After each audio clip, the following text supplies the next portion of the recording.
जय हिंद। आप सभी को MRGK में स्वागत है। आज हम बताने वाले हैं मॉडल प्रैक्टिस सेट 9 आज करेंगे। सेट 8 तक के हम लोग कर लिए हैं। जो भी स्टूडेंट अभी सेट 8 नहीं देखे हैं, इससे पहले नहीं देखे हैं, वो सेट 8 तक कंप्लीट कर लें, उसके बाद 9 को भी देखें। बिहार पुलिस मध्य निषेध का जो एग्ज़ाम होने वाला है अभी 14 और 17 तारीख को, उसके लिए हम लोग डेली सेट प्रैक्टिस इस चैनल पर करवा रहे हैं। 14 और 17 को जिसका भी एग्ज़ाम है, वो जितना से जितना ज़्यादा हो सके और लास्ट समय में सेट प्रैक्टिस से उनको ज़्यादा से ज़्यादा फायदा करेगा। तो आज पहला क्वेश्चन देखेंगे। हमारा पहला क्वेश्चन है, विद्युत उत्पन्न करने के लिए कौन सी धातु का उपयोग होता है। पूरा विद्युत उत्पन्न करने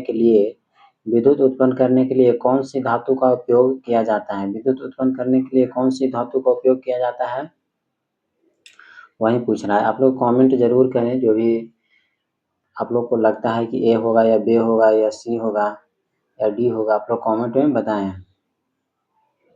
तो पहला ऑप्शन है यूरेनियम, बी में है लोहा, सी में है तांबा, डी में है एल्युमिनियम।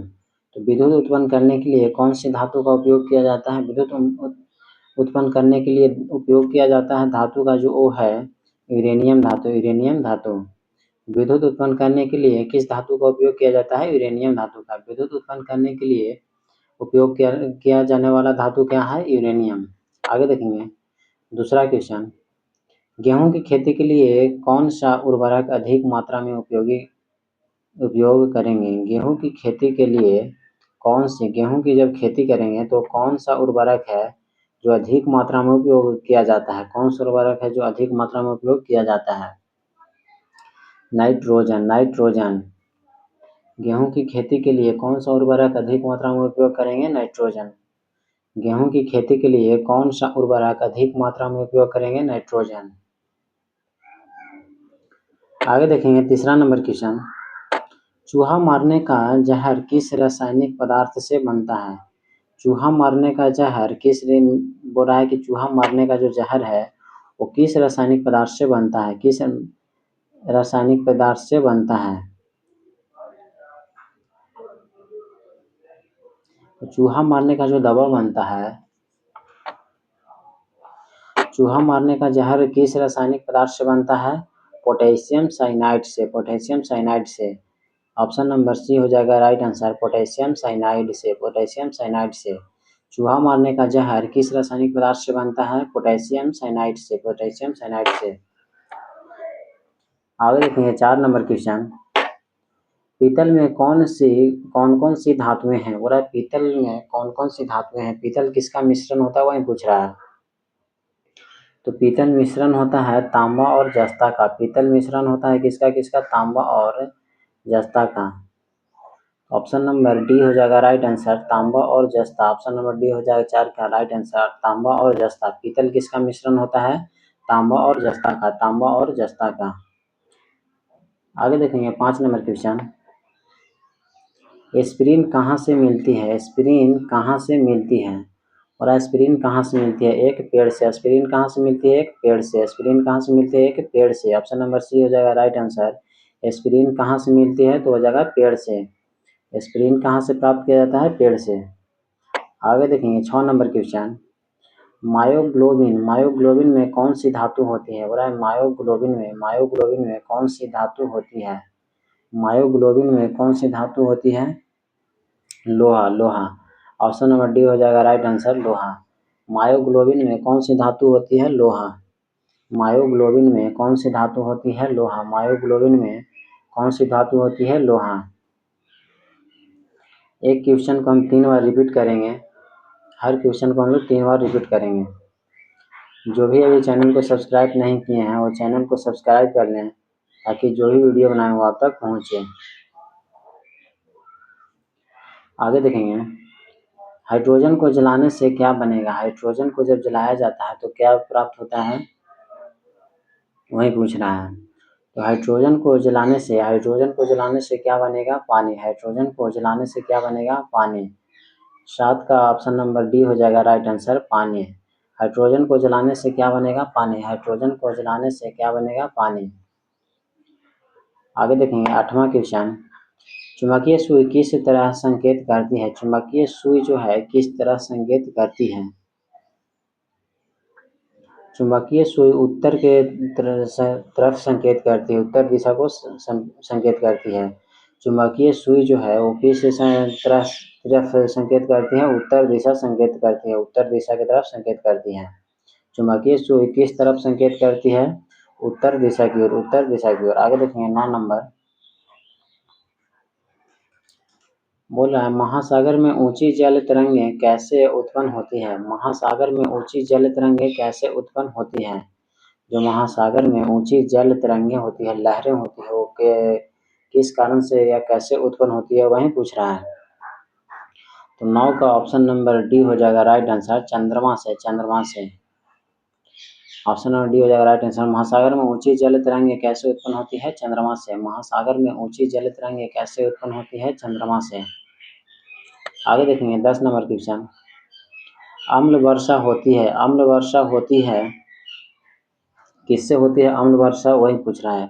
ऑप्शन नंबर ए में है कारखानों से, पेट्रोल से, कोयला से, लकड़ी से। अम्ल वर्षा होती है कारखानों से। अम्ल वर्षा किससे होती है? कारखानों से। 10वां का ऑप्शन नंबर ए हो जाएगा राइट आंसर, कारखानों से। अम्ल वर्षा जो है वो कहाँ से होती है? कारखानों से। किससे होती है? कारखानों से। आगे देखेंगे 11 नंबर क्वेश्चन,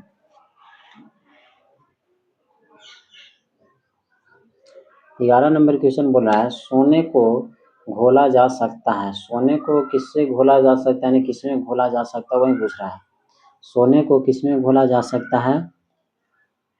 3 भाग हाइड्रोक्लोरिक एसिड तथा 1 भाग नाइट्रिक एसिड के मिश्रण में। ऑप्शन नंबर सी हो जाएगा राइट आंसर। सोने को घोला जा सकता है, सोने को घोला जा सकता है 3 भाग हाइड्रोक्लोरिक एसिड तथा 1 भाग नाइट्रिक एसिड के मिश्रण में।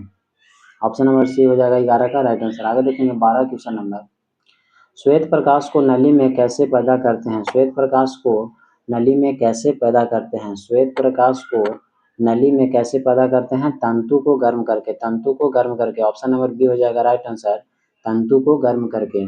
श्वेत प्रकाश को नली में कैसे पैदा करते हैं? तंतु को गर्म करके, तंतु को गर्म करके।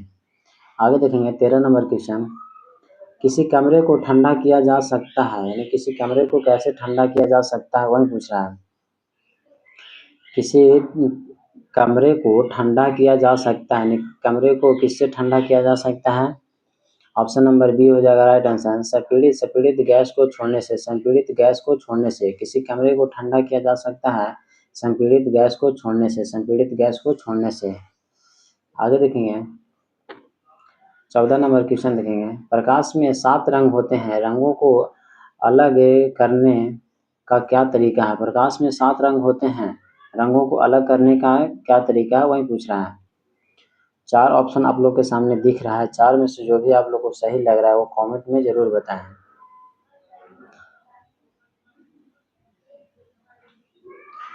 प्रकाश में 7 रंग होते हैं, 7 रंग होते हैं, रंगों का अलग करने का समय क्या तरीका है? ऑप्शन नंबर ए हो जाएगा, एक प्रिज्म से रंगों को अलग अलग किया जा सकता है, एक प्रिज्म से रंगों को अलग अलग किया जा सकता है। आप लोगों को थोड़ा देर हम समय देंगे, जो भी ऑप्शन नंबर आपको सही लगेगा वो कमेंट में जरूर बताइएगा आप लोग। 15 का क्वेश्चन नंबर है, सूर्य ग्रहण में तब होता है जब, सूर्य ग्रहण तब होता है जब, ऑप्शन नंबर ए में है चंद्रमा बीच में हो, जो चंद्रमा बीच में हो, पृथ्वी बीच में हो, सूर्य बीच में हो, सूर्य बीच में हो, चंद्रमा सूर्य व पृथ्वी रेखा में हो तथा बृहस्पति उस रेखा में न हो। 15 का राइट आंसर हो जाएगा ऑप्शन नंबर ए, चंद्रमा बीच में हो, चंद्रमा बीच में हो। सूर्य ग्रहण कब होता है? जब चंद्रमा बीच में हो। सूर्य ग्रहण कब लगता है? जब चंद्रमा बीच में हो, जब चंद्रमा बीच में हो। आगे देखेंगे 16 नंबर क्वेश्चन है, सबसे छोटा दिन कब होता है? पूरा सबसे छोटा दिन कब होता है वही पूछ रहा है। ऑप्शन नंबर ए में है 22 दिसंबर, बी में है 23 सितंबर, सी में है 23 जून, डी में है 23 अप्रैल। ए होगा या बी होगा या सी होगा या डी होगा, आप लोग कमेंट में जरूर बताएं। तो 16 का राइट आंसर हो जाएगा ऑप्शन नंबर ए, 22 दिसंबर, 22 दिसंबर। 16 का राइट आंसर हो जाएगा ऑप्शन नंबर ए, 22 दिसंबर। सबसे छोटा दिन कब होता है? 22 दिसंबर को। आगे देखेंगे 16 नंबर क्वेश्चन, लोलक की कालावधि कालावधि कालावधि यानी टाइम पीरियड, लोलक की कालावधि पूछ रहा है कि किस पर निर्भर करती है? लोलक की कालावधि किस पर निर्भर करती है? लोलक की कालावधि जो है वो निर्भर करती है लोलक की लंबाई पर। लोलक की लंबाई पर लोलक की कालावधि, लोलक किसको बोलते हैं? घड़ी का जो होता है, घड़ी में जो लोलक लगा होता है वो घूमते रहता है तीन वो, उसी को हम लोग लोलक कहते हैं। तो लोलक लंबाई की कालावधि पर निर्भर करती है। लोलक की कालावधि किस पर निर्भर करती है? लंबाई के ऊपर निर्भर करती है। 17 का ऑप्शन नंबर बी हो जाएगा राइट आंसर। लंबाई के ऊपर निर्भर करती है, लंबाई के ऊपर निर्भर करती है। आगे देखेंगे 18 नंबर क्वेश्चन। तैरने के तालाब में तैरने से मनुष्य की त्वचा जल जाती है। तैरने की तालाब में तैरने से मनुष्य की त्वचा जल जाती है, बोला क्यों, किस कारण से जल जाती है? किस कारण से जल जाती है वही पूछ रहा है। तो ऑप्शन नंबर ए में है अवरक्त किरण के कारण, अवरक्त किरण के कारण, क्लोरीन के कारण, ऊष्मा के कारण, पराबैंगनी किरण के कारण। तो तालाब में तैरने से मनुष्य की त्वचा जल क्यों किसके कारण जाती है? क्लोरीन के कारण, क्लोरीन के कारण। ऑप्शन नंबर बी हो जाएगा राइट आंसर, क्लोरीन के कारण। तैरने के तालाब में तैरने से मनुष्य की त्वचा जल जाती है, किसके कारण? क्लोरीन के कारण। आगे देखेंगे 19 नंबर क्वेश्चन।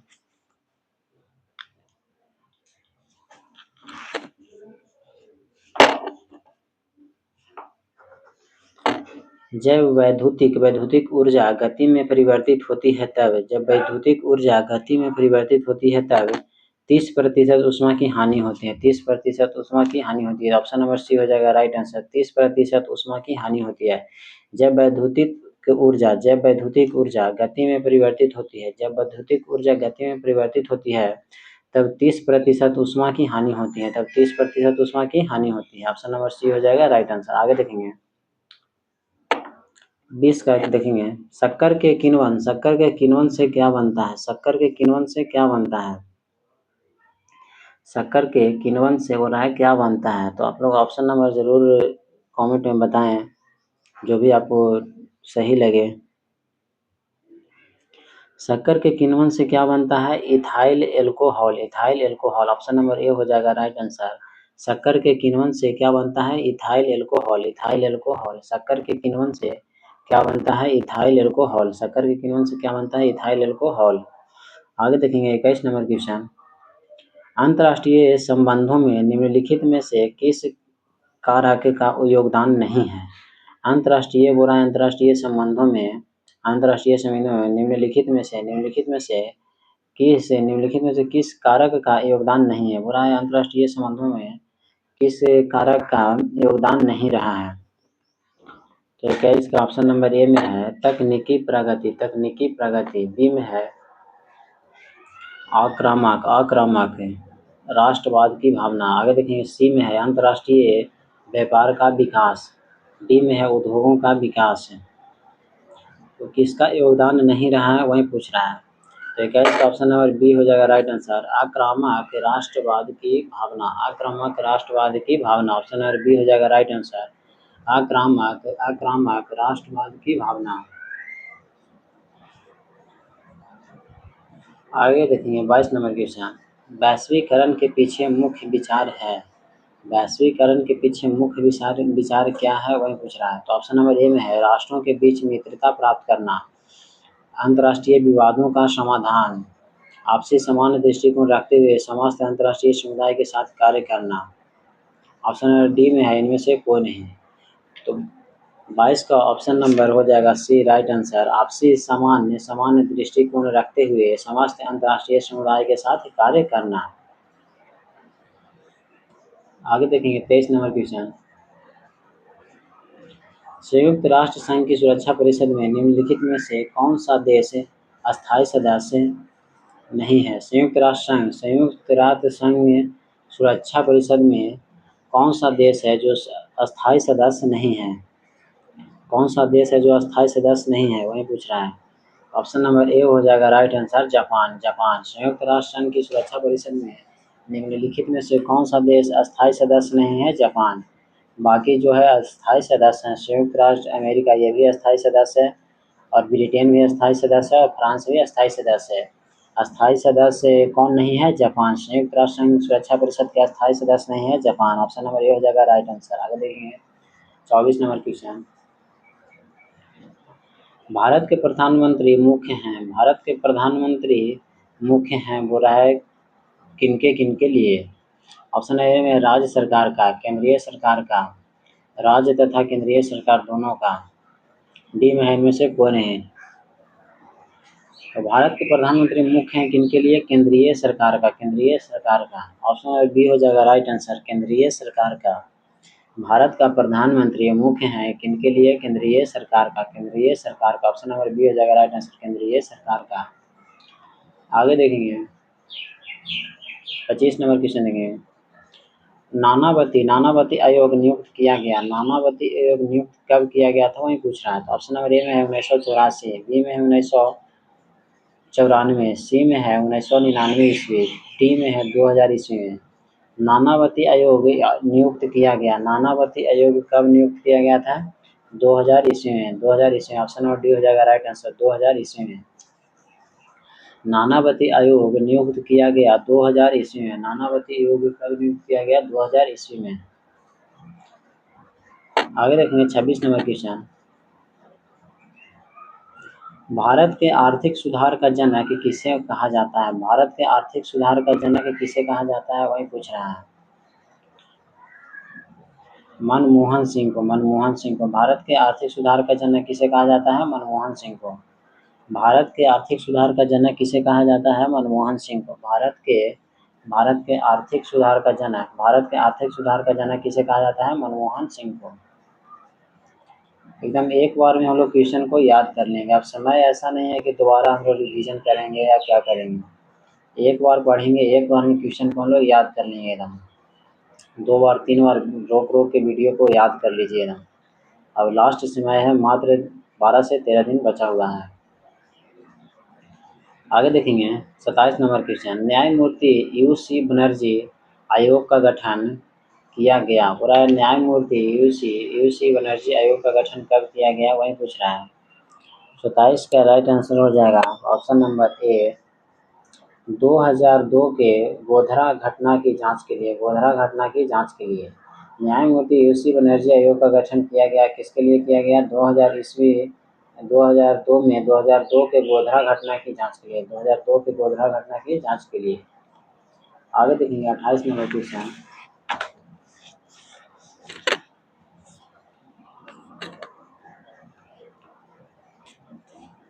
28 नंबर देखेंगे। राजा राम मोहन राय द्वारा ब्राह्मण समाज की स्थापना की गई। राजा राम मोहन राय द्वारा ब्राह्मण समाज की स्थापना कब किया गया था? ब्राह्मण समाज की स्थापना कब किया गया था?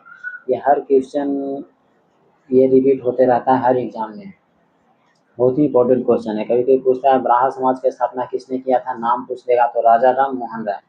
ब्राह्मण समाज की स्थापना किसने किया था? राजा राम मोहन राय। ब्राह्मण समाज की स्थापना किसने किया था? राजा राम मोहन राय ने।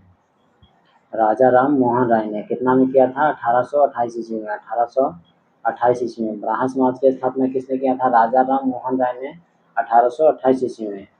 तो राजा राम मोहन राय द्वारा ब्राह्मण समाज की स्थापना कब किया गया था? 1828 ईस्वी में। ऑप्शन नंबर सी हो जाएगा right answer, option number C हो जाएगा राइट आंसर, 1828 ईस्वी में। आगे देखेंगे 29 नंबर क्वेश्चन। सभी भक्ति संतों के मध्य एक समान विशेषता थी कि उन्होंने, ऑप्शन नंबर ए में है, अपनी वाणी को उसी भाषा में लिखा जिसे उनके भक्त समझते थे। बी में है पुरोहित वर्ग की सत्ता को नकारा। सी में है स्त्रियों को मंदिर जाने को प्रोत्साहित किया। डी में है मूर्ति पूजा को प्रोत्साहित किया। 29 का राइट आंसर हो जाएगा ऑप्शन नंबर ए, अपनी वाणी को उसी भाषा में लिखा जिसे उनके भक्त समझते थे। अपनी भाषा को उन्हीं भाषा मतलब अपनी वाणी को उसी भाषा में लिखा जिससे कि वो उनका जो भक्त है वो समझ सके। तो ऑप्शन नंबर ए हो जाएगा राइट आंसर 29 का। आगे देखेंगे 30 नंबर क्वेश्चन। मुगल प्रशासन में मुहत शिव था, मुगल प्रशासन में मुहत शिव क्या था वही पूछ रहा है। मुगल प्रशासन में मुहतसिब क्या था? मुगल प्रशासन में मुहतसिब क्या था? तो मुगल प्रशासन में मुहतसिब था लोक आचरण अधिकारी। लोक आचरण अधिकारी, लोक आचरण अधिकारी। ऑप्शन नंबर सी हो जाएगा राइट आंसर। लोक आचरण अधिकारी, लोक आचरण अधिकारी। मुगल प्रशासन में मुहतसिब था लोक आचरण अधिकारी, लोक आचरण अधिकारी। आगे देखेंगे 31 नंबर क्वेश्चन। अलाउद्दीन खिलजी के आक्रमण के समय देवगिरी का शासक कौन था? अलाउद्दीन खिलजी के आक्रमण के समय देवगिरी का शासक कौन था? देवगिरी का शासक कौन था? तो रामचंद्र देव। ऑप्शन नंबर ए हो जाएगा राइट आंसर, रामचंद्र देव। अलाउद्दीन खिलजी के आक्रमण के समय देवगिरी का शासक कौन था? रामचंद्र देव। आगे देखेंगे 32 का। गुलाम वंश का प्रथम शासक कौन था? गुलाम वंश का प्रथम शासक कौन था?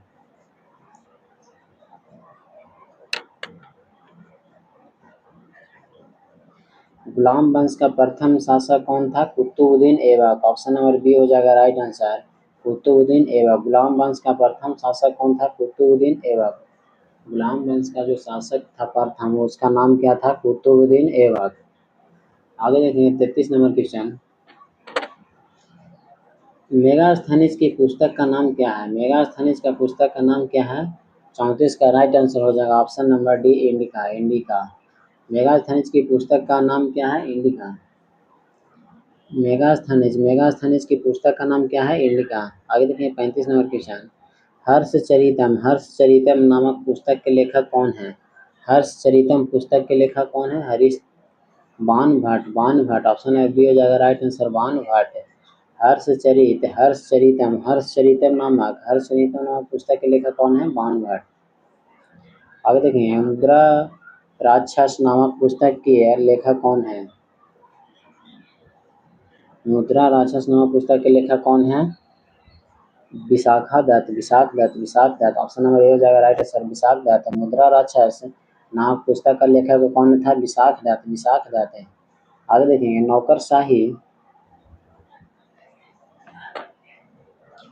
नौकरशाही का कार्य है, और नौकरशाही का क्या कार्य है? तो 37 का राइट आंसर हो जाएगा ऑप्शन नंबर डी, सरकार की नीतियों को लागू करना, प्रशासन चलाना, मंत्रियों की सहायता करना। उपयुक्त डी। ऑप्शन नंबर डी हो जाएगा राइट आंसर, उपयुक्त सभी। नौकरशाही का कार्य क्या है? ये तीनों जो है नौकरशाही का कार्य है। आगे देखेंगे 38 नंबर क्वेश्चन। सत्यार्थ प्रकाश की रचना की थी? सत्यार्थ प्रकाश की रचना किसने की थी?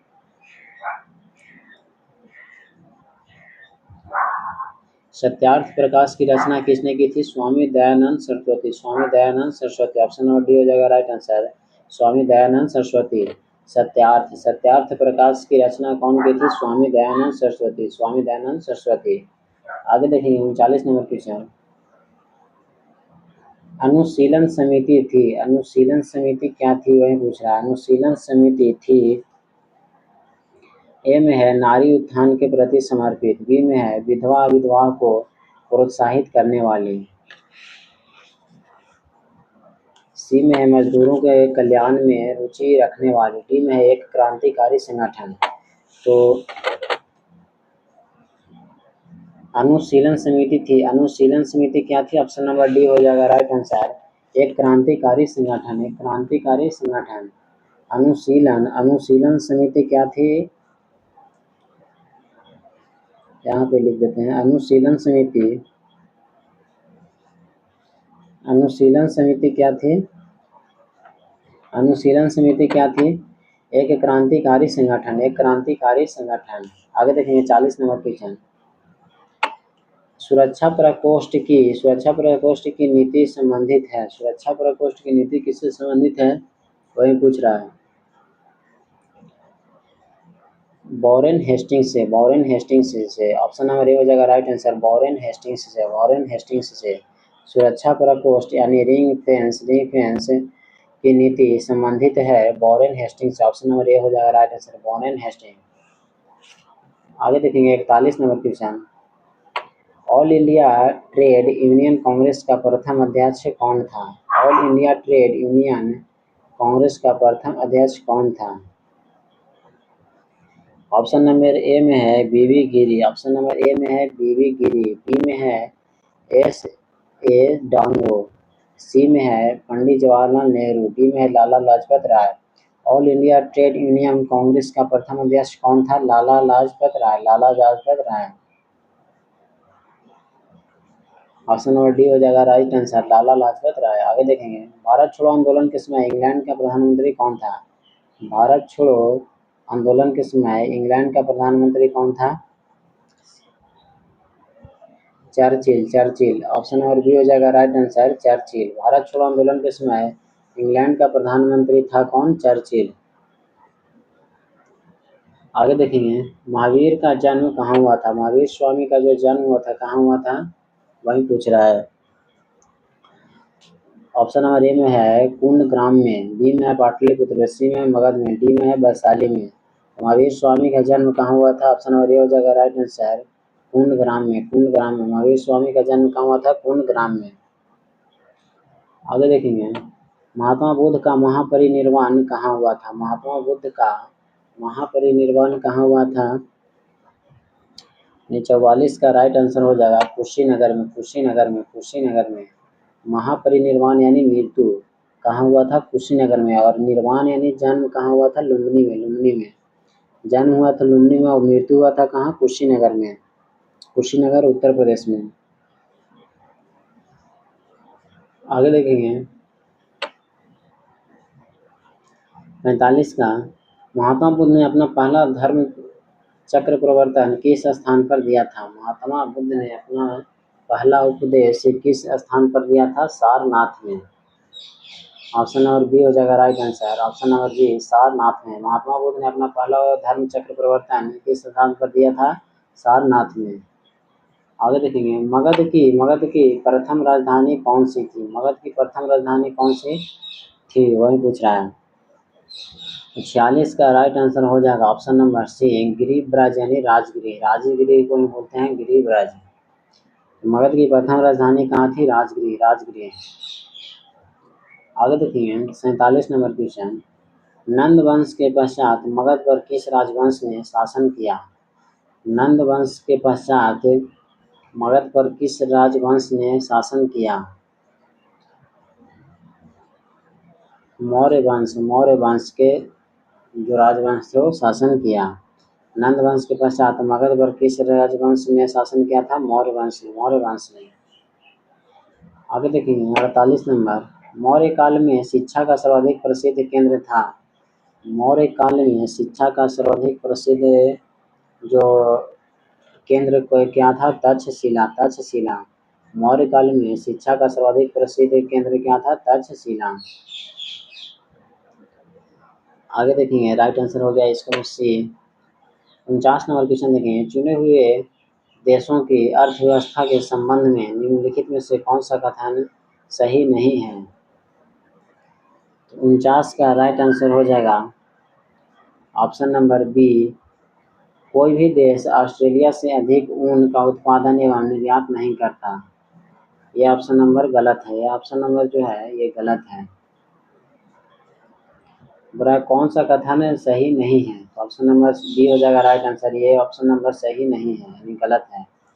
पहला ऑप्शन नंबर सही है, संयुक्त राज्य अमेरिका विश्व की 50% से अधिक मक्का पैदा करता है किंतु निर्यात मात्र 3% ही करता है।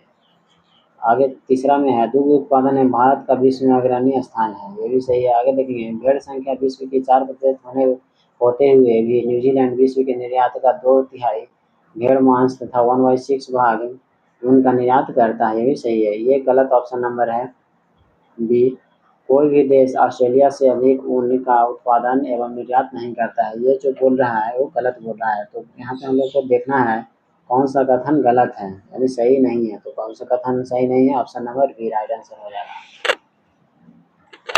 आगे देखिए 50 नंबर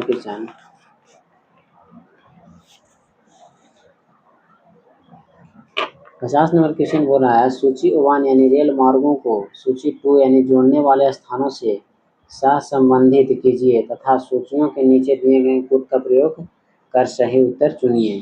सूची 1 में दिया हुआ रेल मार्ग और सूची 2 में है जोड़ने वाले स्थान।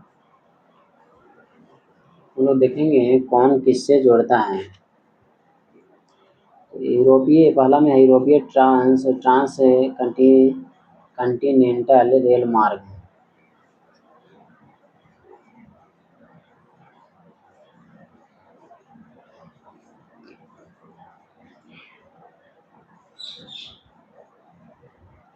ए का हो जाएगा यहाँ पर ए का हो जाएगा क्या, ए का हो जाएगा 4। यूरोपीय ट्रांस कंटिनेंटल रेल मार्ग क्या हो जाएगा, पेरिस से वारसा। आगे देखें ट्रांस इंडियन रेल मार्ग, ट्रांस इंडियन रेल मार्ग हो जाएगा ऑप्शन नंबर बी का 3, ब्यूनर्स आयर्स से वालपराइजो। आगे देखेंगे सी में ट्रांस साइबेरियन रेल मार्ग लेनिनग्राद के व्लादिवोस्तोक के ऑप्शन नंबर बी 2 हो जाएगा, सी का 2 बचा। डी ओरिएंट एक्सप्रेस पेरिस से इस्तांबुल। तो ऑप्शन नंबर बी हो जाएगा राइट आंसर। ए का हो गया 4, बी का हो गया 3 यानी बी का हो गया 3, सी का हो गया 2, डी का हो गया 1, डी का क्या है 1। तो ऑप्शन नंबर बी हो जाएगा राइट आंसर 50 का। आगे देखेंगे 51 का। भारत में भू आकारों की रचना के संबंध में निम्नलिखित कथनों पर मनन कीजिए। भारत के भू आकारों की रचना के संबंध में निम्नलिखित कथनों पर मनन कीजिए।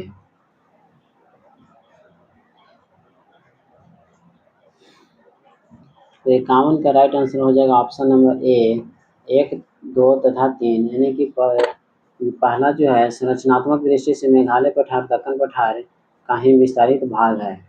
बी में है कश्मीर घाटी की रचना एक समभिन्नति में हुई है। सी में है गंगा मैदान की रचना एक अंतर्गत में हुई। गंगा मैदान की रचना एक अंतर्गत में हुई। पहला, दूसरा और तीसरा ये तीनों जो है सही है। चौथा है जो गलत है, क्या बोल रहा है, हिमालय की उत्पत्ति भारतीय प्लेट, यूरोपीय प्लेट तथा चीनी प्लेट के त्रिकोणीय अभिसरण के फलस्वरूप हुई। ये ऑप्शन नंबर 4 जो है गलत है। तो ये 1, 2, 3 सही है। तो किस में है, ऑप्शन नंबर ए में है 1, 2, 3 सही है। राइट आंसर हो जाएगा ऑप्शन नंबर ए 1, 2, 3। आगे देखेंगे 52 नंबर क्वेश्चन। भारत में कतिपय लौह इस्पात संयंत्र पश्चिमी तट में से होकर आयाजित किए गए हैं। इस उद्योग के ऐसे अव्यवस्थित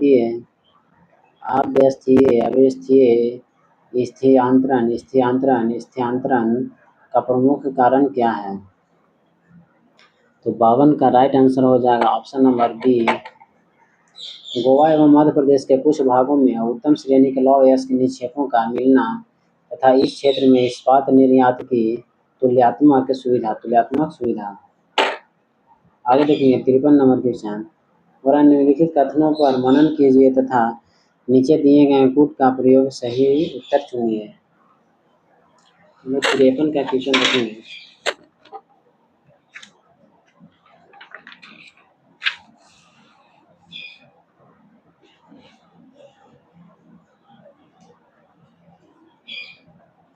कथन क्या दिया हुआ है, ए में कथन दिया हुआ है गत सही के 80 के दशकांत तक भारतीय उद्योगों ने उपभोक्ता वस्तु उद्योगों से मूलभूत व पूंजीगत वस्तु उद्योगों की ओर संरचनात्मक स्थानांतरण की स्पष्ट प्रवृत्ति को परिलक्षित किया।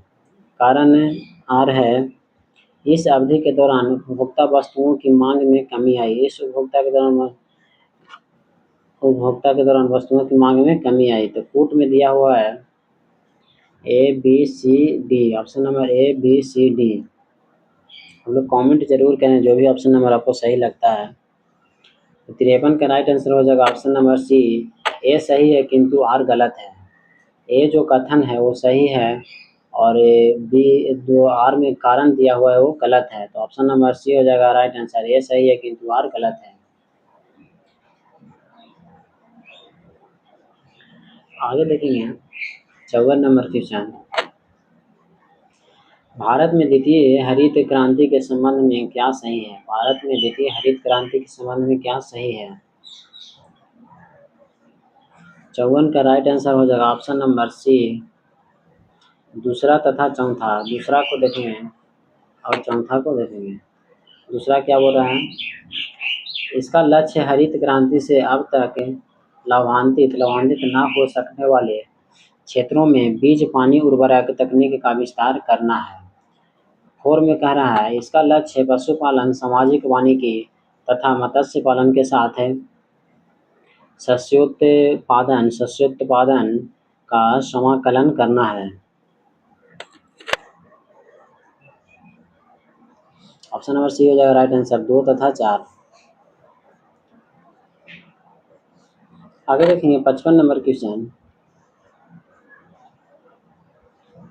भारत में ऊर्जा उत्पादन एवं उपभोग के संबंध में निम्नलिखित में से कौन सा कथन सही है? भारत में ऊर्जा उत्पादन एवं उपभोग के संबंध में बोला निम्नलिखित में से कौन सा कथन सही नहीं है? कौन सा कथन सही नहीं है वही पूछ रहा है।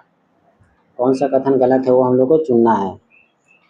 55 का राइट आंसर हो जाएगा ऑप्शन नंबर ए, 20 में प्रति व्यक्ति ऊर्जा उपभोग भारत में न्यूनतम है। 20 में प्रति व्यक्ति ऊर्जा उपभोग भारत में न्यूनतम है। ऑप्शन नंबर बी जो है गलत है। आगे देखेंगे 56 नंबर क्वेश्चन। भारत की जनसंख्या विशेषताओं के संबंध में निम्नलिखित कथनों पर मनन कीजिए। 56 का राइट आंसर हो जाएगा ऑप्शन नंबर सी, 1 तथा 4। 1 तथा 4 बोला है संबंध में निम्नलिखित विशेषताओं संबंध में निम्नलिखित कथनों पर मनन कीजिए। तो ऑप्शन नंबर ए में हो जाएगा 1991 से 2001 दशक में जनसंख्या की वृद्धि लगभग 21% की दर से हुई है। ये भी सही है। 4 नंबर देखेंगे।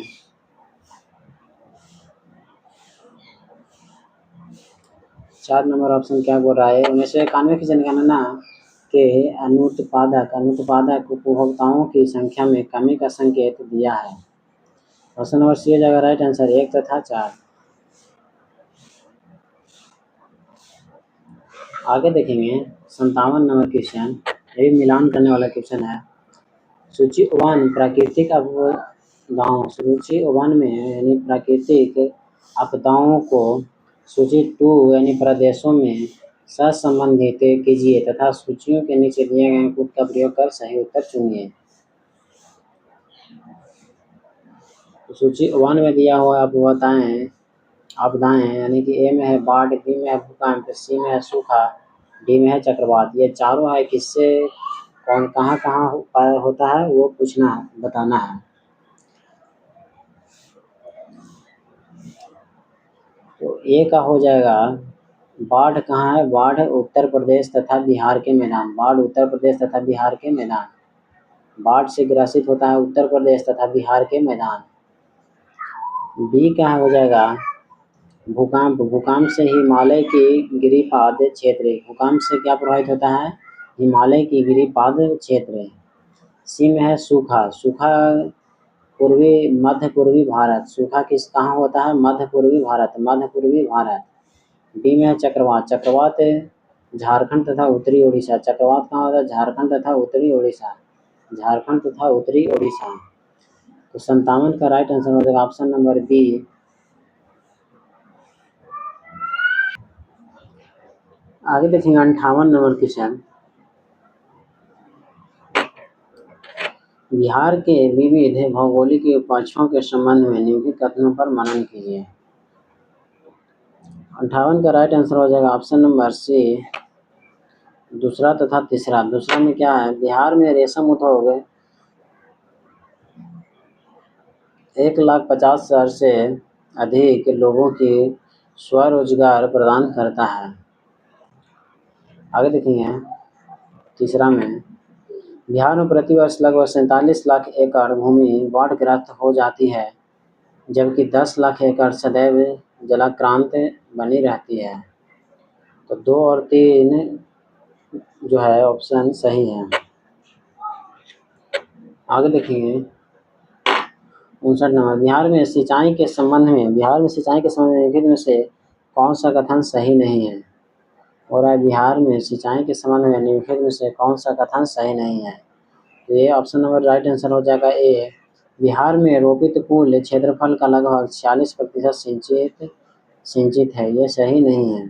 ऑप्शन नंबर ए हो जाएगा राइट आंसर 59 का। आगे देखेंगे 60 नंबर क्वेश्चन,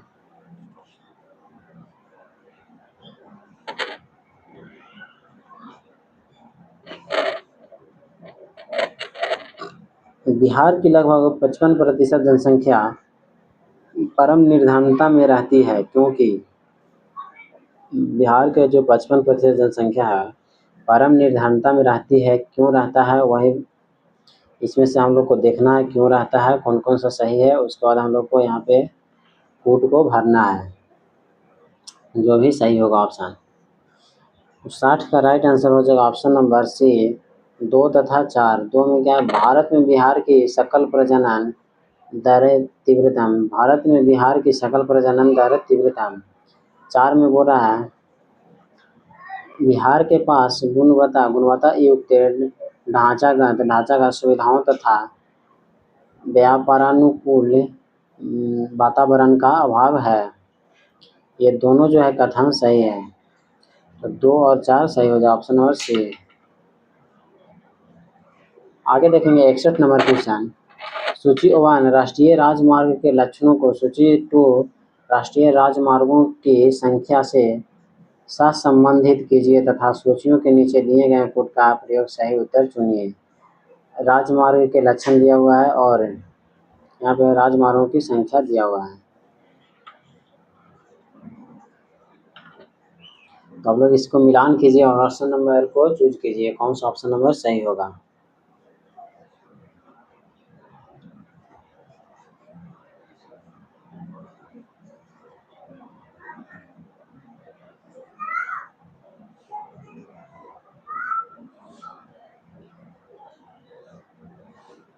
दिमाग लगाइए, खाली वीडियो देखने से नहीं होगा। आप लोग बताइए कौन सा ऑप्शन नंबर सही होगा।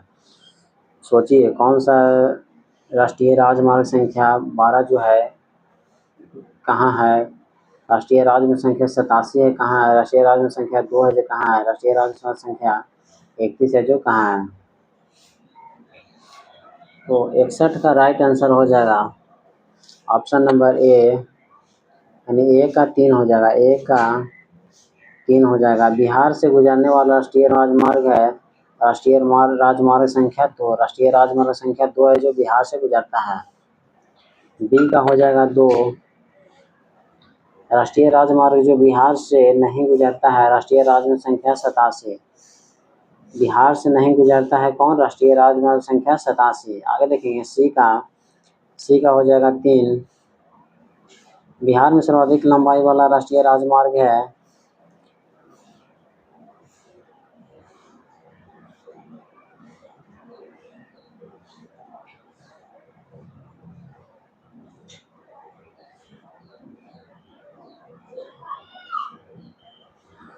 बी का हो जाएगा यहाँ पे, ए का हो जाएगा क्या, ए का हो जाएगा 3, ए का हो जाएगा 3, बी का हो जाएगा 1, बी का हो जाएगा 1 है। राजमार्ग संख्या 12, राष्ट्रीय राजमार्ग जो बिहार से नहीं गुजरता है, कौन सा नहीं गुजरता है, राजमार्ग संख्या 12, राजमार्ग संख्या 12। और सी में है बिहार में सर्वाधिक लंबाई वाला राष्ट्रीय राजमार्ग संख्या कौन है, सी का हो जाएगा 3, राजमार्ग संख्या सी का हो जाएगा 4, सी का हो जाएगा 4, सी का 4 हो जाएगा, राजमार्ग संख्या 31, राजमार्ग संख्या 31। डी का हो जाएगा 2, यानी डी का हो जाएगा 2, राष्ट्रीय राजमार्ग संख्या 87। प्रस्तावित राष्ट्रीय राजमार्ग जो बिहार के लिए नहीं है क्या हो जाएगा, ऑप्शन नंबर 2 हो जाएगा राष्ट्रीय राजमार्ग संख्या 87 बिहार के लिए नहीं है। ऑप्शन नंबर ए हो जाएगा राइट आंसर। आगे देखेंगे 62 नंबर क्वेश्चन, निम्नलिखित में से कौन से समूह की नदियां बिहार और उत्तर प्रदेश के बीच की सीमा रेखा बनाती हैं? बोला निम्नलिखित में से कौन से समूह की नदियां बिहार और उत्तर प्रदेश के बीच की सीमा रेखा बनाती हैं? ऑप्शन नंबर सी हो जाएगा राइट आंसर, कर्मनाशा, गंडक और घाघरा। कर्मनाशा, गंडक और घाघरा। आगे हम लोग नेक्स्ट क्लास में देखेंगे। आज के लिए इतना ही। तो मद निषेध का जिसका जिसका भी एग्जाम है वो जितना से जितना लास्ट समय में हो सके तो सेट प्रैक्टिस पॉइंट ध्यान दीजिए। 14 और 17 तारीख को एग्जाम होने वाला है, मात्र 12 दिन बचा हुआ है। 14 तारीख को जिसका भी एग्जाम है 12 दिन बचा हुआ है। बहुत ही दूर दूर सेंटर दिया है, तो जाने में भी एक दिन पहले आप लोग सेंटर पर पहुंच जाइए ताकि आराम से एग्जाम दे पाएँ। और चैनल को सब्सक्राइब कर लें ताकि जो भी वीडियो बनाएं आप तक पहुंचे। आज के लिए इतना ही। जय हिंद। आगे हम लोग नेक्स्ट क्लास में देखेंगे।